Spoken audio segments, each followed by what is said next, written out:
വെളുക്കാൻ തേക്കുന്ന ക്രീം ഏതാണ് എല്ലാവരും എന്നോട് ചോദിക്കും. അപ്പം ഞാൻ എന്തെങ്കിലുമൊക്കെ കാര്യം പറഞ്ഞ് മനസ്സിലാക്കിയിട്ട് മാറ്റാനാണ് പതിവ്.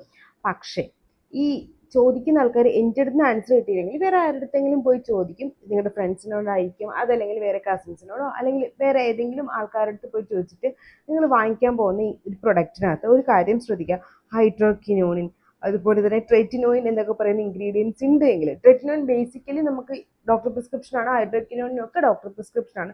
ഇത് വെളുക്കാനായിട്ട് നമ്മുടെ മുഖത്ത് തേക്കുമ്പോഴത്തേക്ക് നമ്മൾ പ്രോപ്പറായിട്ട് നമുക്ക് സ്കിന്നിന് ഒരു പ്രശ്നമില്ലാത്തപ്പോൾ നമ്മളെടുത്ത് തേക്കും.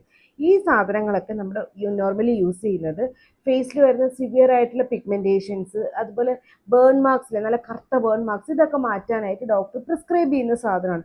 ഇത് പ്രിസ്ക്രിപ്ഷനിൽ മാത്രമേ യൂസ് ചെയ്യാൻ പറ്റൂ. ഇത് യൂസ് ചെയ്യുന്നതിന് അതിൻ്റേതായിട്ടുള്ള റൂൾസ് ആൻഡ് റെഗുലേഷൻസ് ഉണ്ട്.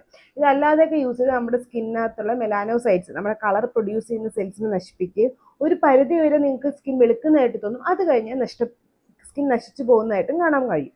അപ്പോൾ അതുകൊണ്ട് തന്നെ ഇങ്ങനെ വെളുക്കുന്ന ക്രീമുകൾ ഒന്നും വാങ്ങിച്ച് തേക്കാത്തതാണ് നല്ലത്. പിന്നെ എക്സ്പെഷ്യലി ഈ നിങ്ങളിപ്പം ഗൂഗിൾ ചെയ്താൽ പോലും കാണാൻ പറ്റാത്ത കുറേ ക്രീമുകളും നമുക്ക് ചില സ്റ്റോഴ്സുകളിൽ വാങ്ങിക്കാൻ കിട്ടും.